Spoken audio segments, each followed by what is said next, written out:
Salut, c'est Matt, je suis de retour pour une autre vidéo. Ça faisait un petit moment que je n'avais pas fait de vidéo. Par manque de temps, j'ai un horaire assez chargé dernièrement et j'ai eu quelques projets de côté que j'ai fait. Je me suis remis entre autres à écrire des critiques.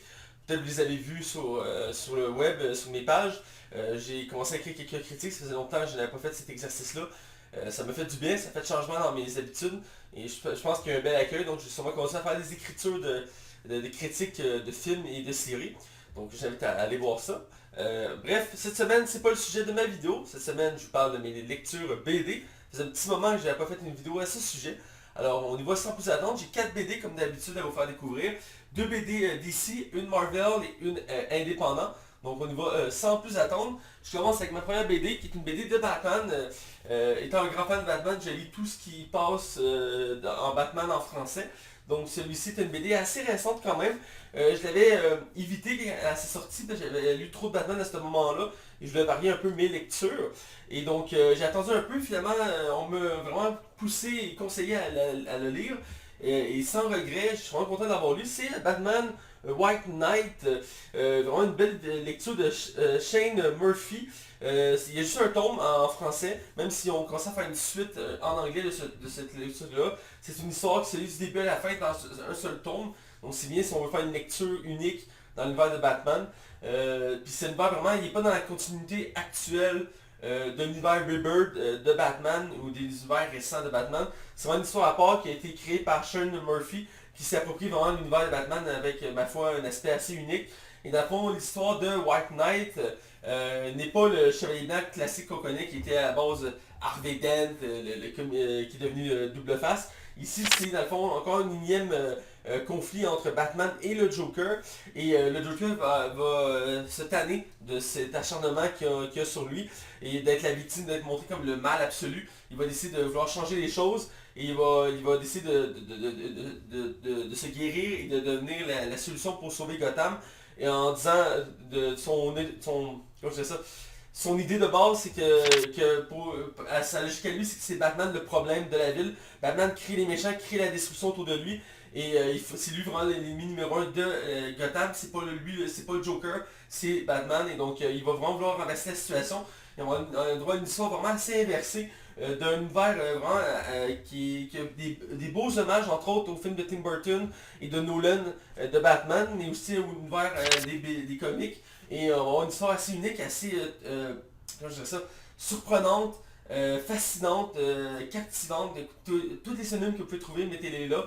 Vraiment, j'ai adoré cette histoire-là. Je suis vraiment content de l'avoir lu. Ça valait vraiment le détour. Puis j'en aurais pris un peu plus. Ça se lisait quand même assez vite. Je viens de voir qu'il y a une petite graphique sur mon livre. C'est un peu dommage parce qu'il est assez récente, mais c'est pas grave. J'essaie de faire attention pour que ça s'en plus que ça. Bref, donc c'est vraiment unique. Les dessins sont très beaux. C'est un design propre à cette BD-là. J'essaie de montrer quelque chose qui ne spoil pas la BD. On a ici un combo au début entre Batman et le Joker. Comme je dis, c'est l'idée de base de l'histoire. C'est une autre BD qui... ici, on a... Et vraiment, les couleurs sont vraiment intéressantes parce que selon le point de vue de Batman ou du Joker, on n'a pas la même aspect graphique et couleurs. Batman, ça va montrer très sombre, très gris. Il y a même un aspect violent dans les scènes. Contrairement au univers du Joker qui est un peu plus coloré, un peu plus calme, étonnamment, étant donné que c'est le Joker, mais comme je dis, il cherche à changer les choses à Gotham. Donc vraiment une histoire avec des twists à la fois.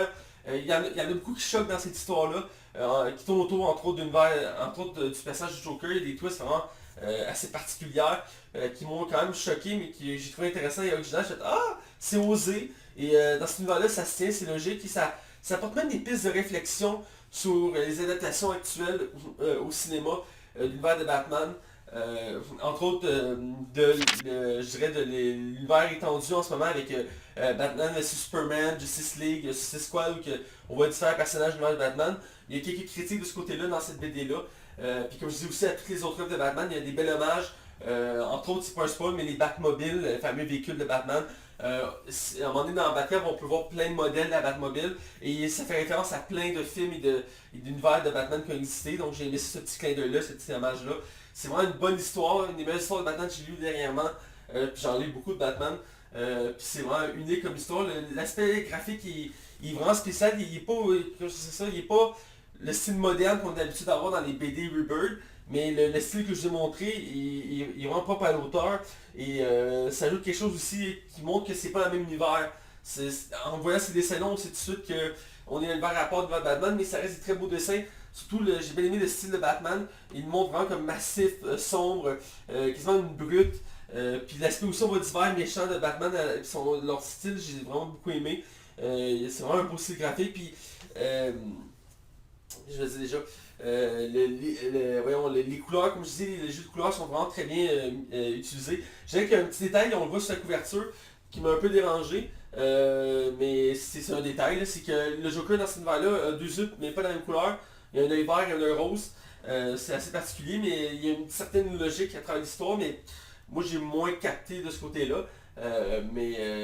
À part ça, c'est vraiment une bonne histoire qui donne le goût d'en voir un peu plus, parce qu'il y a une twist à la fin de l'histoire qui me donne le goût de voir la suite, mais en même temps, si tu te demandes quelle suite peut avoir à cet univers-là, vu que l'histoire prend vraiment des tournées assez incroyables, et la twist finale est assez choquante dans l'univers de Batman, mais elle est intéressante, puis ça amène quelque chose de nouveau à développer dans l'univers de Batman, et comme je dis, il y a une suite qui est en train de se faire en anglais, qui va sûrement sortir tout le temps en français.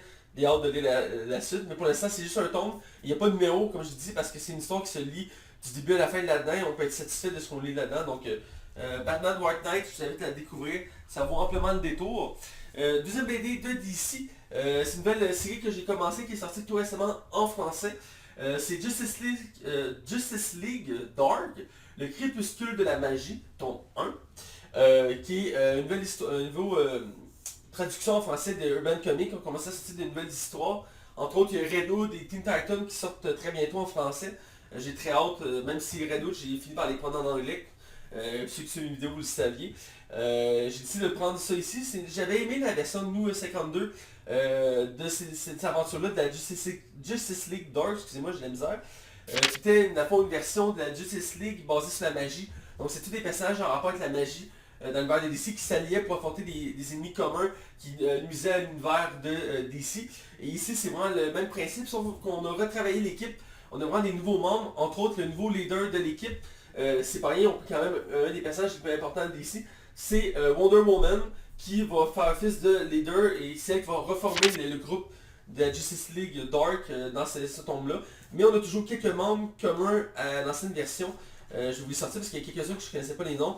On a toujours Zatanna qui est présente, qui est une magicienne univers de DC qui dit la magie en parlant à l'envers.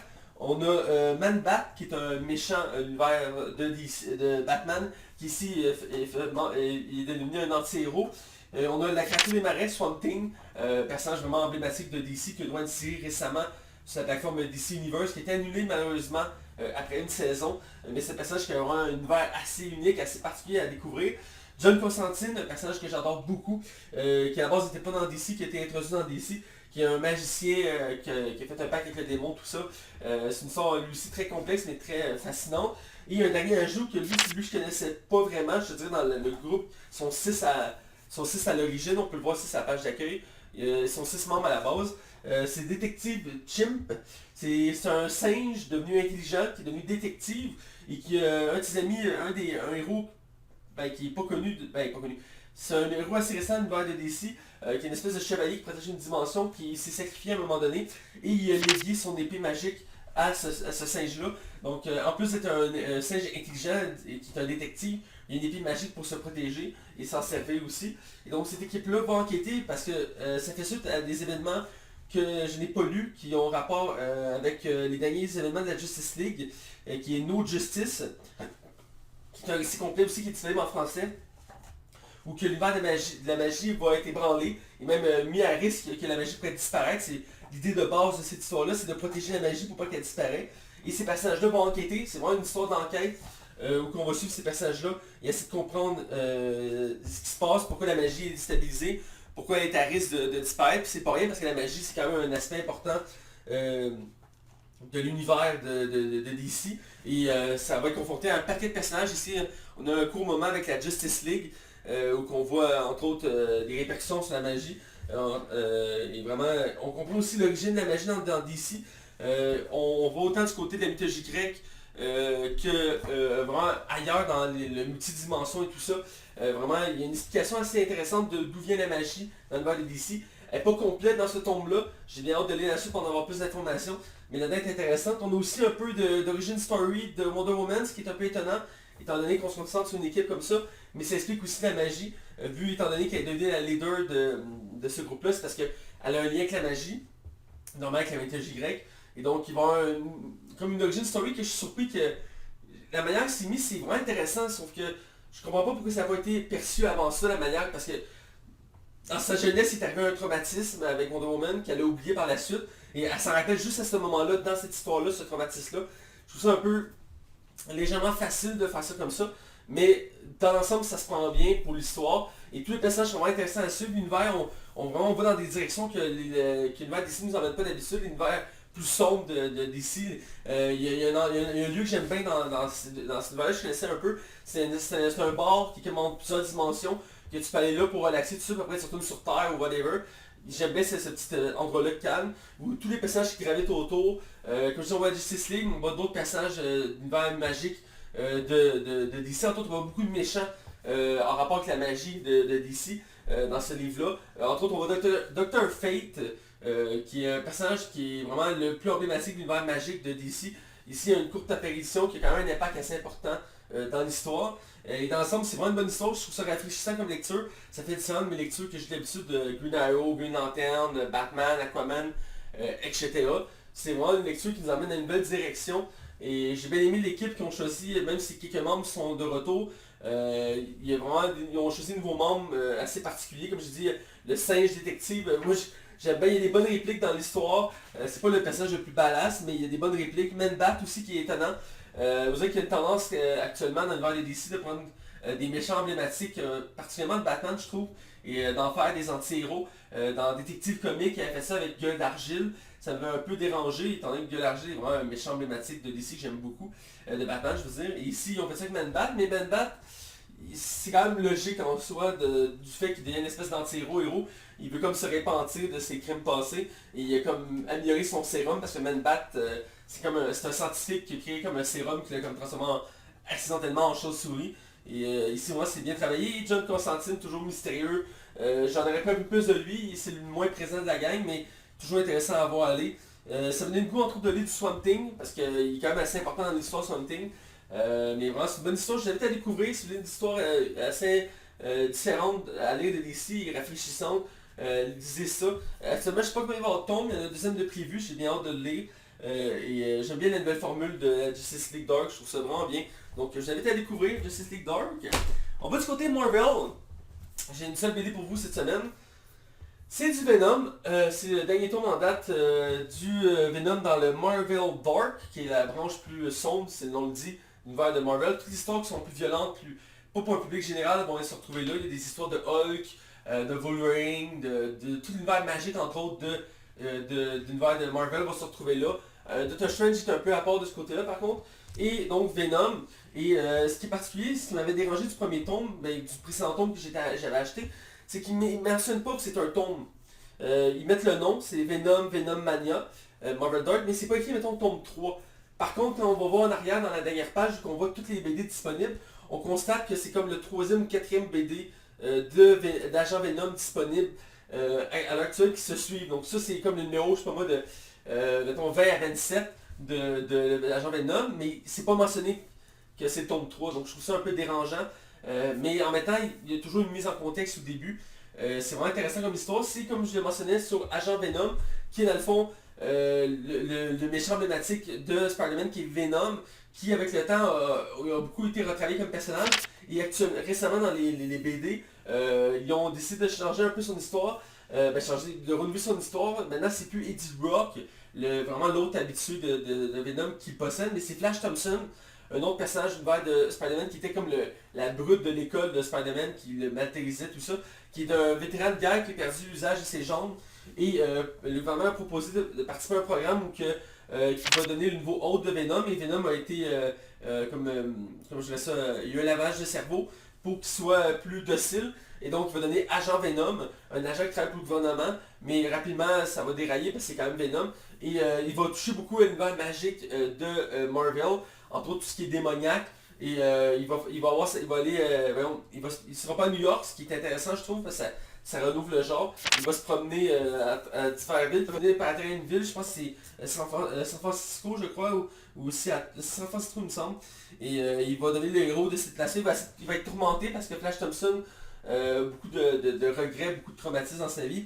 Et il va chercher à faire le bien, mais avec ses pouvoirs, c'est pas évident. C'est pas comme Spider-Man, que c'est l'évidence même d'être un héros.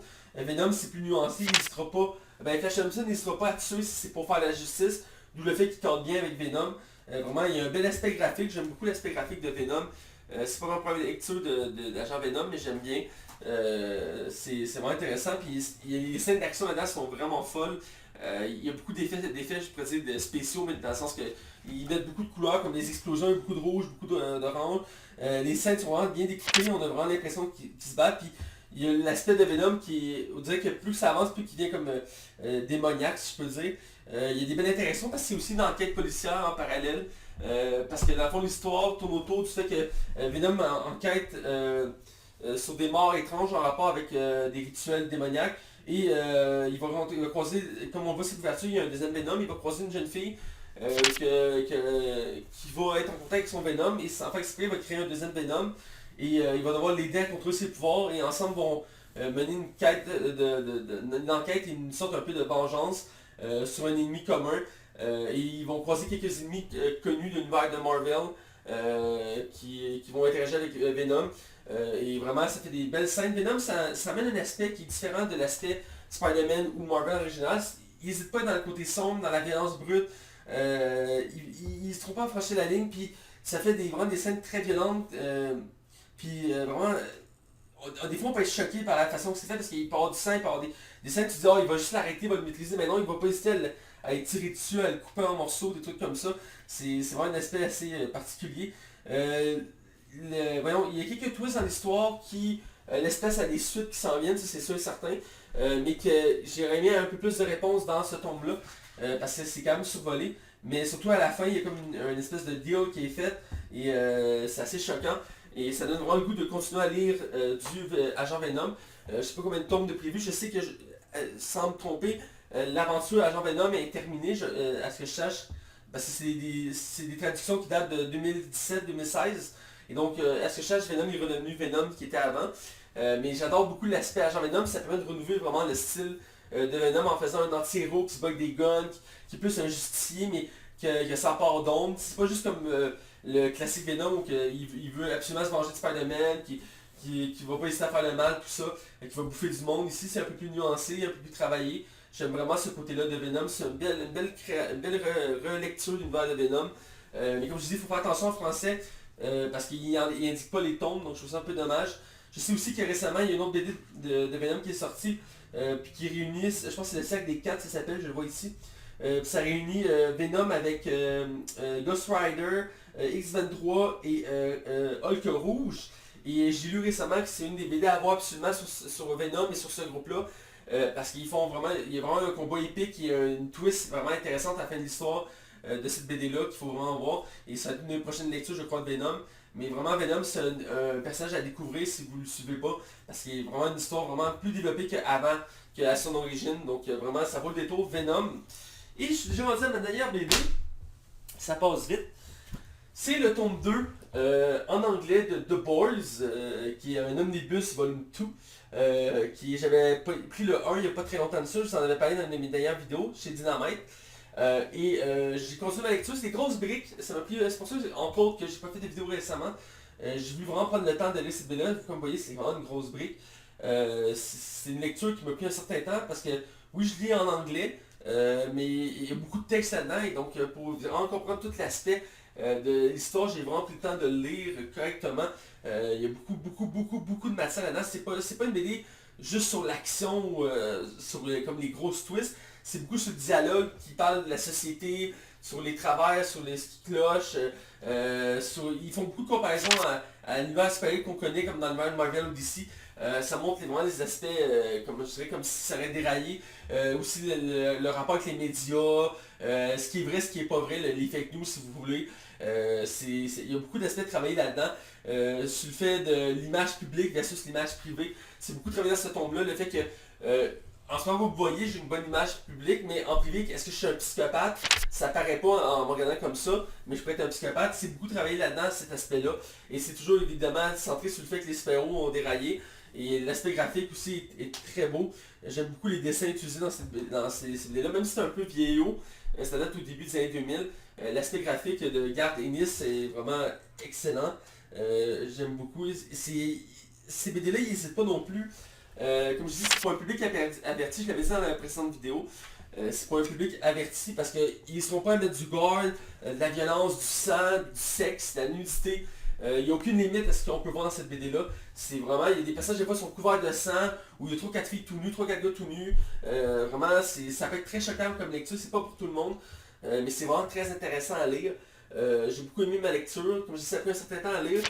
Pour ceux qui ont vu la série et qui se demandent si c'est similaire, comme pour le premier tome, ça suit quand même, il y a beaucoup d'aspects qui n'ont pas été travaillés dans la série. Évidemment, ils ne peuvent pas se faire des saisons de 30 épisodes, ce serait absurde. Mais ici, vraiment, on va dans des directions qui n'ont pas encore été explorées dans la série, entre autres. Et on rend encore un peu plus hommage à l'univers de DC, entre autres, et même un peu Marvel, par l'aspect des formations des équipes, comme la Justice League, les Teen Titans, la Young Justice, la Suicide Squad, etc. Et c'est un aspect qui est vraiment remis de l'avant dans cette BD-là, parce qu'on parle beaucoup du fait que quand on crée un groupe, maintenant Justice League, on va créer plein de sous-versions pour faire comme une belle image, faire plein de cash, parce que là-dedans, ils prennent un exemple qui, en fait, ça apparente un peu plus au X-Men, exemple, où il y a un groupe qui est formé de justiciers qui est dans les plus populaires, et pour faire de l'argent, ben, il en crée d'autres de plus petits qui ont le même nom, genre, je pense que c'est les G-Men, le groupe principal, après t'as les G-Force, les GX, ou tout comme ça, puis c'est un peu comme les X-Men, la X-Force, etc. C'est comme pour montrer qu'on étire la sauce pour en profiter, faire du cash le plus possible. C'est le truc aussi, l'aspect qui est montré, c'est que les justiciers font plus vraiment leur travail, c'est juste plus des célébrités. Puis ils sont pas montrés de travail. Puis c'est pas tant pour montrer qu'il y a une haine envers les super-héros, parce que l'auteur l'a déjà dit, il n'est pas un peu de super-héros. Mais moi j'en vois comme un hommage, puis aussi comme un aspect de montrer comment ça serait dans un monde réaliste, si je peux dire. Mais qui n'est pas plus à jour parce que c'était fait au début des années 2000. Mais il y a quand même beaucoup de concepts qui sont encore d'actualité, entre autres sur les médias. Et c'est vraiment intéressant. D'ailleurs, il y a une fameuse scène qu'on voit dans la série TV qui, dans ce tome-là, en début de tome, qui est vraiment, comment je faisais ça, percutant. Ça montre vraiment, c'est juste cette scène-là, tu peux tout comprendre qu'est-ce qui cloche avec les super-héros, pourquoi ça déraille comme ça. C'est vraiment très intéressant. C'est vraiment une bonne lecture. Il y a beaucoup de choses que je peux dire sur cette BD-là, mais c'est vraiment, il faut le découvrir. Et on le voit ici, G4, G-Coast, G-Side, G-Wigs, G-Nomad. C'est vraiment, là, quand on est habitué avec l'univers de Marvel et DC, autant les films qu'ici, on va rejoindre beaucoup d'éléments là-dedans qu'on va reconnaître. C'est vraiment bien travaillé. Mais comme je dis, c'est pas pour tout le monde, c'est pas tout le monde qui va se faire à lire ça. Parce que comme je dis, il n'y a pas de limite, c'est le plus poussé que j'ai lu. C'est pas rien là, comme je dis, on voit de la nudité, de la violence, du sang.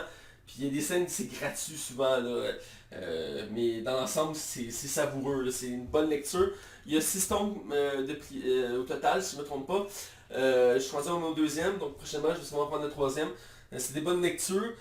C'est quand même un peu cher pour des tomes en anglais, mais ça vaut quand même le détour. C'est quand même, ça m'a coûté, je pense, c'est 35$ ce tome-là.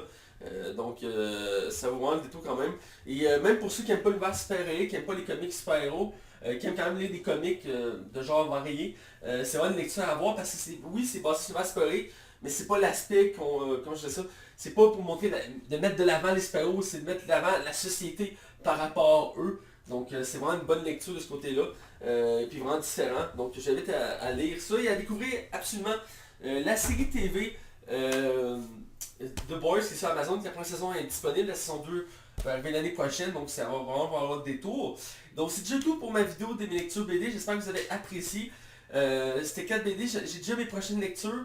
Je sais que je vais vous parler entre autres de Daredevil, de Spider-Man, puis de l'arme H, Ceux qui connaissent, vous savez de quoi je vais parler, sinon je vous garde la surprise pour ma prochaine vidéo de lecture BD. Mais j'ai l'impression que c'est des lectures assez passionnantes que je vous ai parlé prochainement.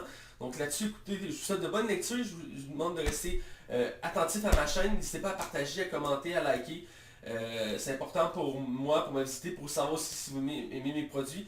Je reçois des commentaires de temps en temps, puis j'aime ça parce que ça me permet de savoir où me situer par rapport à ce que je fais. Donc vraiment, continue comme ça et à me suivre. J'ai apprécié énormément et je pense que je fais un bon travail. Donc là-dessus, écoutez, je vous dis à une prochaine!